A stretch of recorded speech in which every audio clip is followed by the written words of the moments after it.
जिस दिन वह जी उठे, वो अपने चेलों को दिखाई नहीं दिए, जो चेले यीशु मसीह के साथ हर रोज रहते थे, हर पल रहते थे, हर समय रहते थे, उनको दिखाई नहीं दिए, लेकिन उस औरत को दिखाई दिए जो चंद दिन पहले परमेश्वर के साथ रहना स्टार्ट की थी।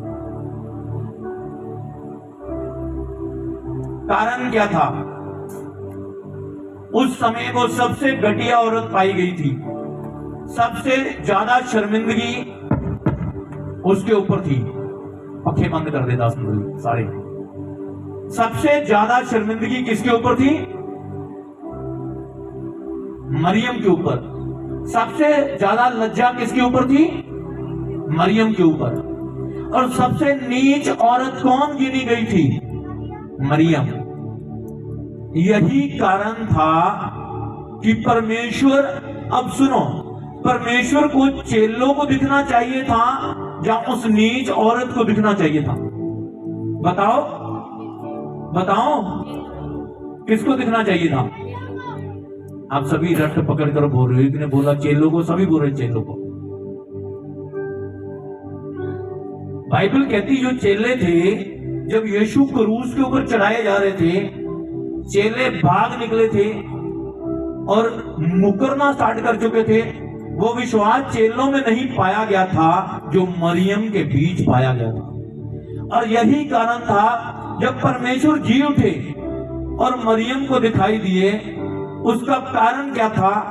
उसी दिन उसी समय मरियम की जितनी लज्जा, जितना पाप, जितनी शर्मिंदगी लोगों की निगाह में थी, लोगों के मनों में थी, लोगों के दिलों में थी, सब परमेश्वर ने उसके ऊपर से उठाकर उसे जब दर्शन दिया तो समझ लो उसके ऊपर अनुग्रह हो चुका था।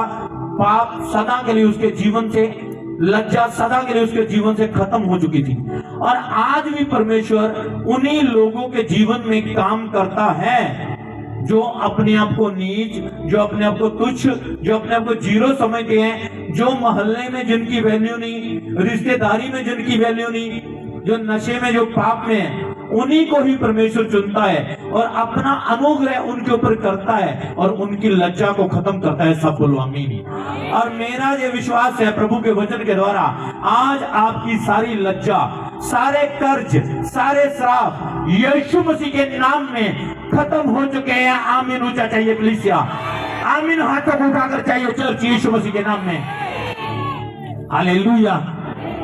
उससे पहले औरत की वैल्यू नहीं थी और यीशु मसीह जब मरियम को दिखाई दिए, उसके बाद औरत की वैल्यू बढ़ी यीशु मसीह के नाम में। आमीन। हालेलुया। जोर से बोला हालेलुया। क्या बढ़ी? और आज भी परमेश्वर यही चाहते हैं कि वो आपकी लज्जा को सदा के लिए खत्म करे यीशु मसीह के नाम में। आज भी परमेश्वर उन लोगों के साथ बात करते हैं जिनको ऐसा लगता है यार ये कौन सा बंदा है, इसका रहना, इसका सहना, इसका बोलना, इसका खाना अलग है। अल्हम्दुलिल्लाह माता 2-2 घंटे प्रार्थना करता हूं।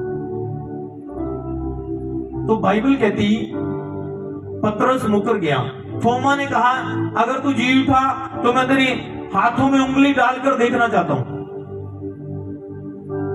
यानी कि संदेह किया थोमा ने। Hallelujah, hallelujah. जब संदेह किया, सारे पक्के, जब संदेह किया तो बाइबल कहती जो मरियम थी उसके अंदर संदेह नहीं आया था।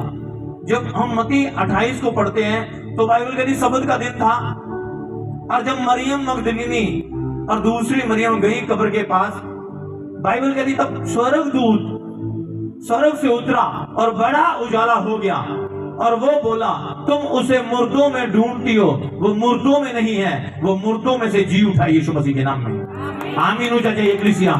मैं आपको एक बात बताना चाहता हूं, अगर आप हर संडे चर्च आते हो, हर संडे, अगर आप संडे को आम नहीं समझते, अगर आप हर रोज प्रार्थना करते हो, अगर आप परमेश्वर के साथ फॉलोशिप में हो, अगर आप परमेश्वर के वचनों को मानते हो, मैं आपको एक बात दावे के साथ बोलता हूं, इसे लिख लो, नोट कर लो।